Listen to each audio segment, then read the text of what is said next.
만물유래는 역사문화 유래 콘텐츠 채널입니다. 좋아요 및 구독은 더욱 알찬 영상 제작에 큰 힘이 됩니다. 웃음이 절로 나오는 복음 소총 10편을 모았습니다. 아래와 같은 순서로 재생됩니다. 전설의 아담, 중국 사신과 떡보의 대결. 옛날 중국에서 조선으로 사신을 보내며 유학 및 우주에 관한 철학적 지식을 대결하고 싶다고 전해왔습니다. 조정에서는 대신 중 한 명에게 그 임무를 맡기려 했으나 아무도 나서지 않았습니다.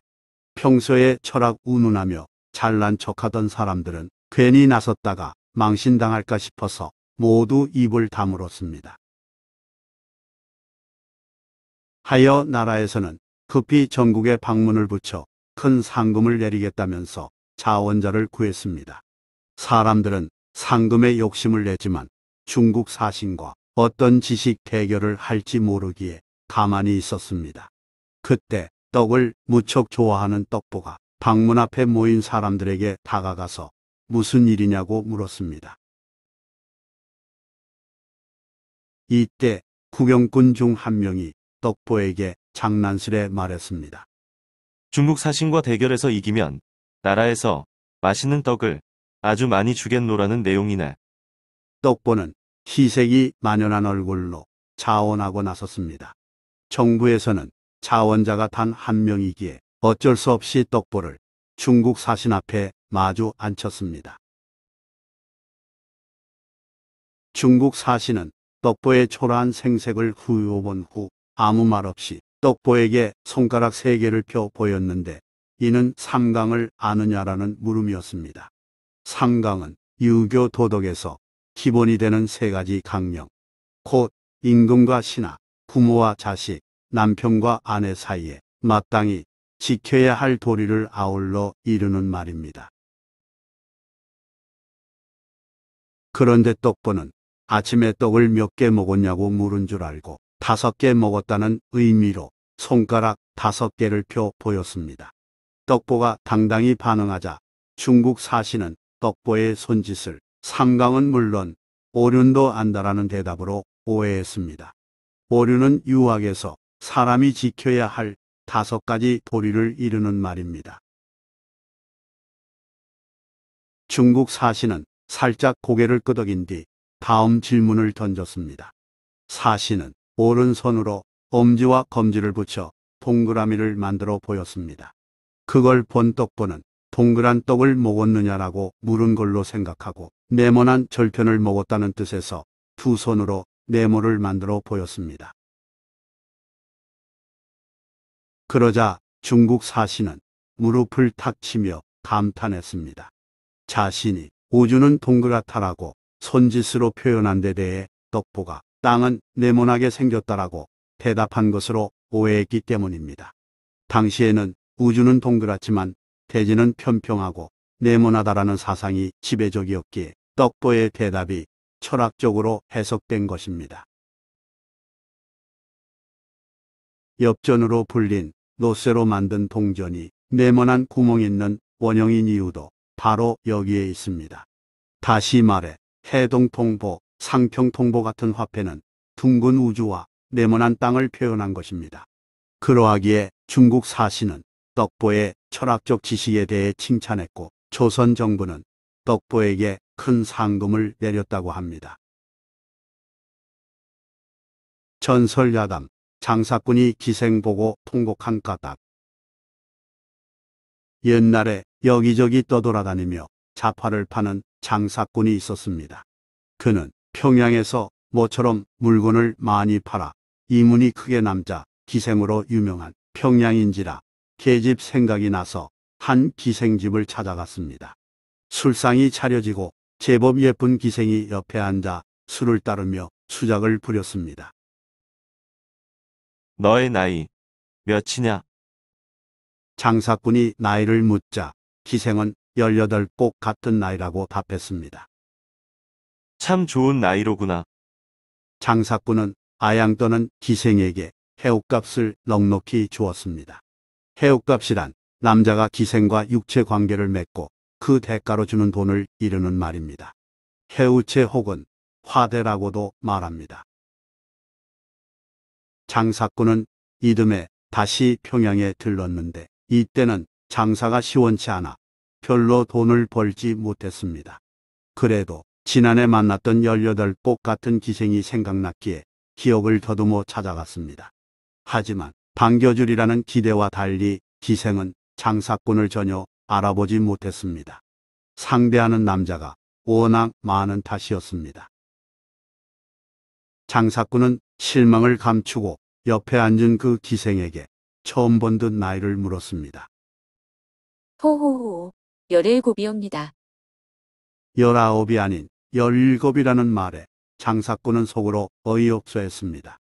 분명히 작년에는 18이라 했건만 한 해 지나서 나이를 더 주려 말하다니. 그래도 장사꾼은 모른 척 해주었습니다. 그로부터 한 해가 흐른 뒤 장사꾼은 평양에 다시 들렀습니다. 이때 장사꾼 처지는 예전보다 더욱 못했고 거의 망하기 직전 상태였습니다. 그렇지만 장사꾼은 옛정이 그리워 그 기생을 다시 찾았습니다. 그러나 이번에도 기생은 장사꾼을 알아보지 못했고 장사꾼은 처음 보는 척하며 기생에게 나이를 물었습니다. 호호호, 금년에 16이옵니다. 기생의 나이를 들은 장사꾼은 기막혀 하다가 무슨 생각에서인지 눈물을 주르륵 흘렸습니다. 아니, 벼랑간 왜 우세요? 너의 나이도 내 장사 미천 줄듯이 해마다 줄어드니 슬퍼서 운단다. 장사꾼의 말에 뒤늦게 속인 나이가 들켰음을 깨달은 기생은 어찌할 줄 몰랐다고 합니다.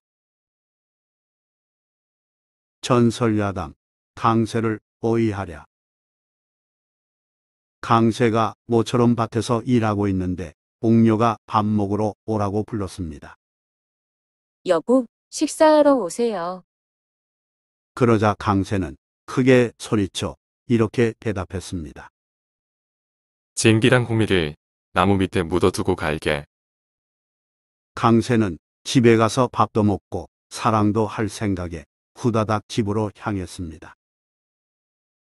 그런데 강새가 집에 들어오자 옥녀는 걱정스러운 듯이 말했습니다. 그렇게 큰 소리로 말하면 어떻게 해요? 강새가 눈을 크게 뜨고 옥녀에게 말했습니다. 당신에게 잘 들리라고 크게 말한 거지. 그러자 옥녀가 답답하다는 듯 말했습니다. 남들이 듣고서 그걸 훔쳐가면 어쩌려고요? 옥녀는 이어 말했습니다. 빨리 가서 쟁기랑 호미가 그대로 있는지 살펴보고 오세요. 강새가 쟁기 묻어 놓은 곳으로 가보니 벌써 누군가 땅을 파고 훔쳐간 상태였습니다. 집으로 돌아온 강새는 옥녀의 귀에 대고 조용한 소리로 나직하게 말했습니다. 쟁기를 누군가 훔쳐갔어. 무슨 중요한 말인 줄 알고 귀를 기울였던 옥녀는 화가 나서 강새에게 말했습니다. 아니 이건 왜 작은 목소리로 말해요? 뭐 좋은 일이라고. 강새는 억울한 듯 말했습니다. 아까 큰 소리로 말하지 말라고 해서 그랬지. 크게 말해도 작게 말해도 뭐라고 하니 할 말 없네 그려. 다음 날은 장날인지라 두 사람은 기분 전환할 겸 장터로 나갔습니다. 강새와 옥녀는 주막에서 빈대떡에 술을 마셨습니다. 그런데 옥녀의 어깨를 본 강새가 무심결에 큰 소리로 말했습니다. 여보, 당신 어깨에 믿음이 떨어졌어. 그 말을 들은 옥녀는 창피함을 느꼈기에 화났지만 낮은 목소리로 말했습니다. 이놈아, 그렇게 크게 말하는 이유가 뭐야? 사람 많은 곳에서 누구 창피줄 있어. 그러자 강새는 뒤늦게 잘못을 깨닫고 아주 조그만 목소리로 말했습니다. 어이쿠 미안하오. 자세히 보니 기듬이 아니라 작은 실 조각이네. 남에게 들리지 않게 말한 강새의 해명에 옥녀의 마음은 더욱 상했다고 합니다. 전설야담, 한의원, 구두쇠, 주모, 그리고 사또. 옛날에 어떤 구두쇠가 한약방을 찾아가서 자신의 아픈 증세를 말했습니다. 재채기가 나올 것 같다가 바로 멈추곤 하는 일이 계속 반복되어 몹시 괴롭다는 것이었습니다. 의원은 환자의 증세를 듣고 원인을 알았다는 듯 고개를 끄덕이더니 소고기를 먹으면 그 병이 치료될 것이라고 말해줬습니다. 그러면서 의원은 구두쇠에게 치료비 2냥을 청구했습니다. 구두쇠는 다려 먹을 약도 없이 그냥 몇 마디 말 뿐인데 무슨 2냥이냐면서 한 양만 내놓았습니다.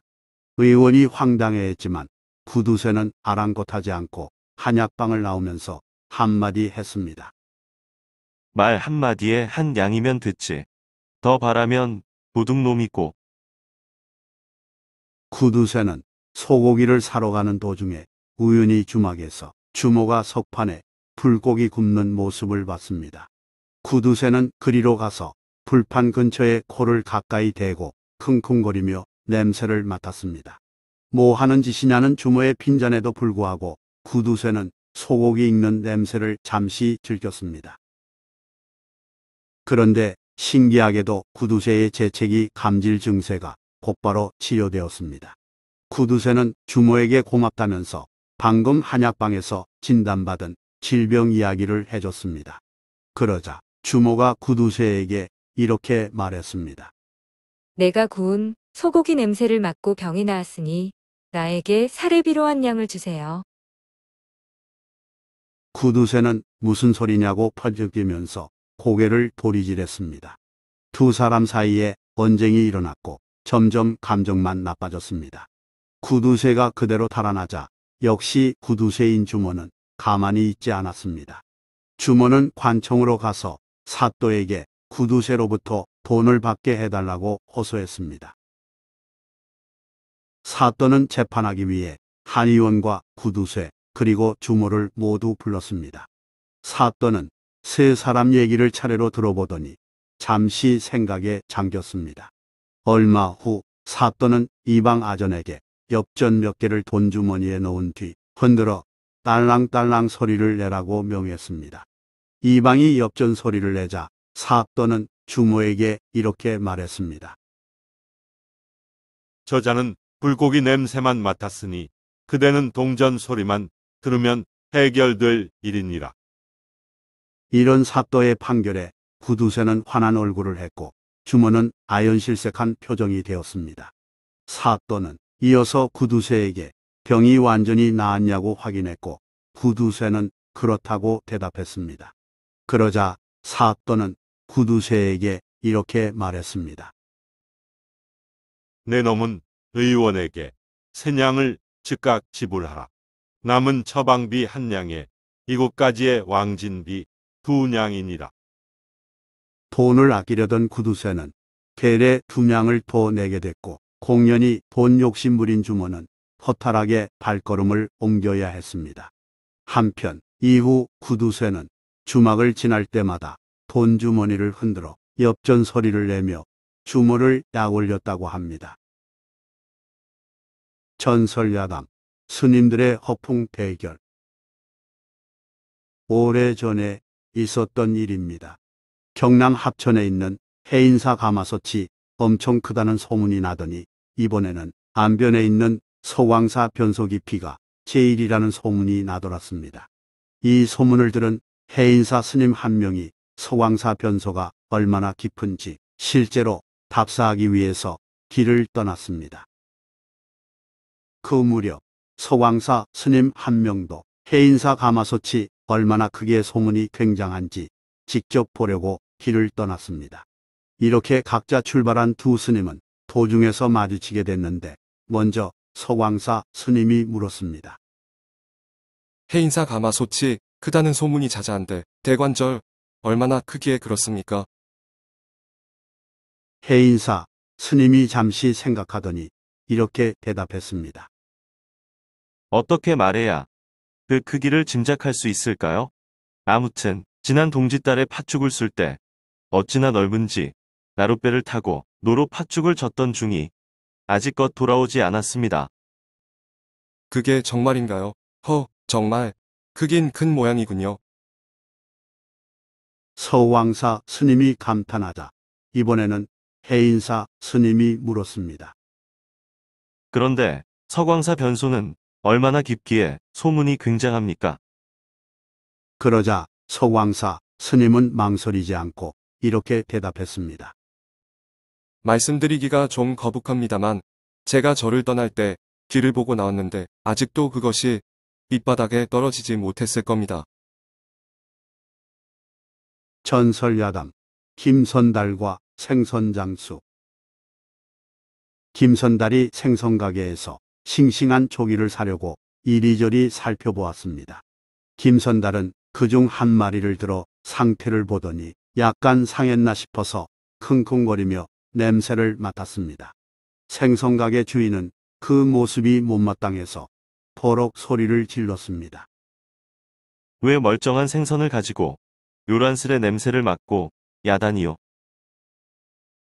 생선장수는 생선을 의심하나 싶어 그렇게 말한 것이었는데 그에 대해 김선달이 이렇게 말했습니다.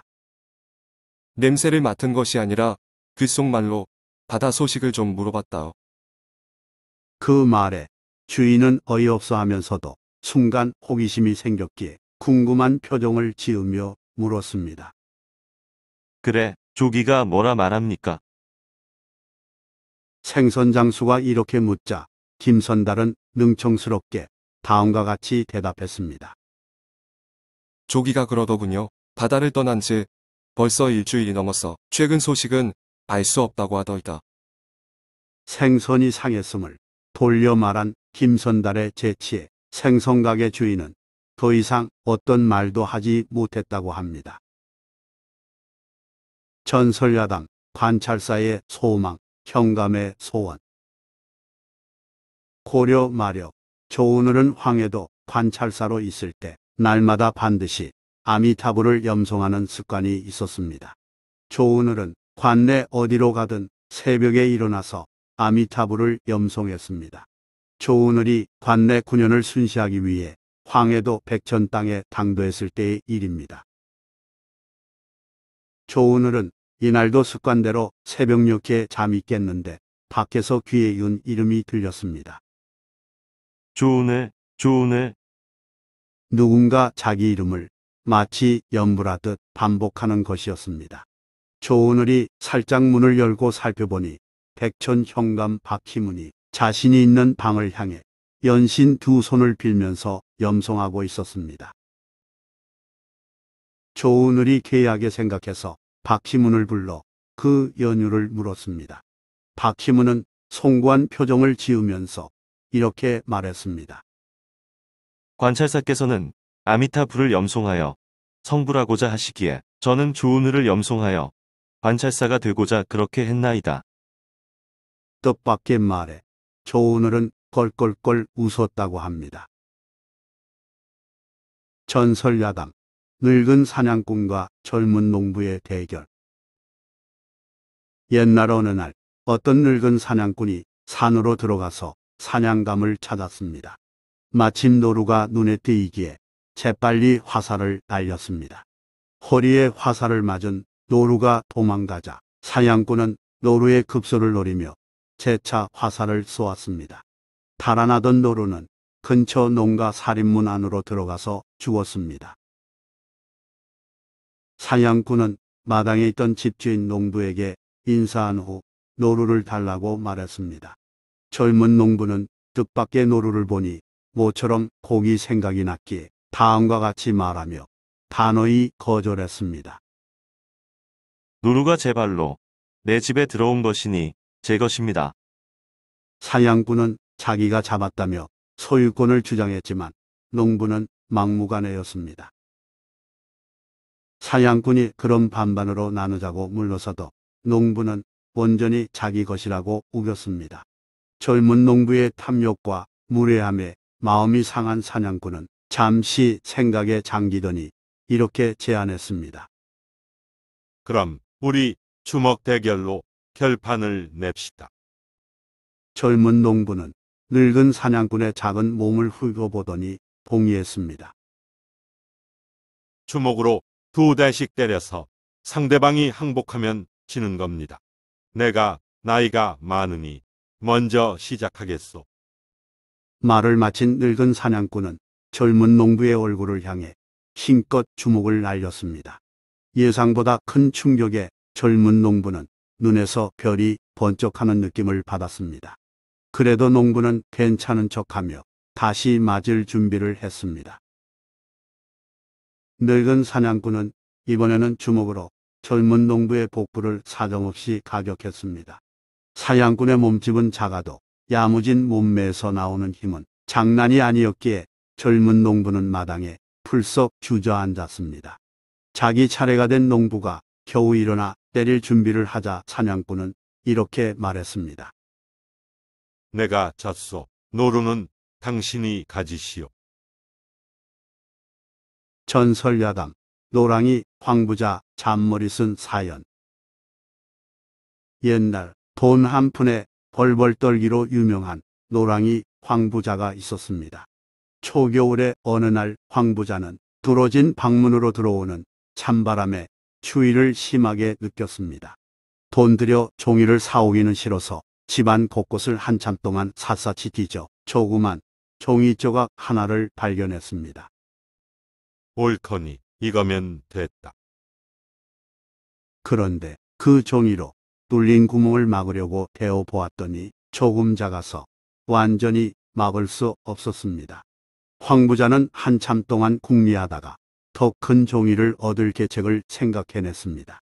황부자는 그 종이를 친구 김부자에게 보낼 편지로 사용했습니다. 편지 사연은 반드시 회답해야 하는 내용으로 적었습니다. 또한 회답하되 그만한 종이에는 할 수 없게끔 말을 꾸며 써서 김부자에게 보냈습니다. 그리고 며칠을 기다렸습니다. 하지만 사흘이 지나도 회답이 없는지라 황부자는 화가 나서 김부자를 찾아가 말했습니다. 이 사람아, 그렇게 무심하단 말인가? 남의 편지를 받아 보았으면 회답을 보내야 할 게 아닌가? 그러자 김부자가 머리를 극적이면서 변명했습니다. 참 미안하게 되었네. 곧 회답하려던 것이 회답할 종이가 없어서 못했네. 회답을 못하겠으면 그 편지라도 돌려보내야 경우가 옳지 않은가? 황부자는 이해가 되지 않는 듯 서운하다면서 김부자를 다그쳤습니다. 그러자 김부자가 이렇게 말했습니다. 여보게, 그 종이는 우리 창구멍이 뚫어졌기에 거기에 발랐네그요. 김부자가 받은 편지지를 자기 집 창구멍 막는 데 썼다고 말하자 황부자는 혀를 끌끌 차면서 말했습니다. 이런 고약한 친구 보았나? 우리 창구멍도 안 바르고 보냈는데 자기 집 창구멍을 바르다니. 황부자는 김부자 집 창구멍에 발랐다는 자기 종이를 찾아서 즉각 떼어낸 후 그걸 가지고 집으로 돌아가려 했습니다. 그러자 김부자가 황부자에게 이렇게 말했습니다. 여보게, 자네 종이만 가져갈 것이지 남의 밥알은 왜 붙여가나? 그 종이에 붙은 밥알을 모두 떼어놓고 가게. 전설야담 고개 숙인 절값 도대체 얼마? 옛날에 재산이 무척 많은 큰 부자가 있었습니다. 동네 사람들은 대부분 그 부자를 보고 굽신굽신했지만 유독 한 가난뱅이 농부는 부자를 보고도 고개를 숙이지 않았습니다. 부자는 그걸 못마땅하게 생각했습니다. 저놈은 왜 내게 인사하지 않지? 그것 참 불쾌하군. 같은 일이 되풀이되자 부자는 기분 나빠서 그 농부에게 농담 반 진담 반으로 이렇게 말했습니다. 내게 절을 한 번 하면 내 재산의 10분지 1을 주마. 그러나 가난뱅이는 고개를 절레절레 저으며 절하지 않았습니다. 부자는 기분이 더 나빠져서 제안 내용을 고쳐 정색한 후 다시 말했습니다. 나에게 절 한 번 하면 정말로 내 재산의 절반을 주마. 참으로 파격적인 제안이었는데 기필코 인사를 받아내겠다는 오기에서 나온 말이었습니다. 하지만 가난뱅이 농부는 이렇게 대답했습니다. 당신이 재산을 절반으로 나누면 제가 당신과 동등한 위치가 되는데 제가 왜 고개를 숙여야 합니까? 농부가 요지부동으로 나오자 부하가 치민 부자는 더욱 오기가 생겨 제안 내용을 고쳐 또 말했습니다. 내게 절을 하면 내 재산의 10분지 9를 주마. 그러자 가난뱅이 농부는 이렇게 대답했습니다. 그럴 경우 제가 부자이니 당신이 제게 고개를 숙이고 인사해야겠지요.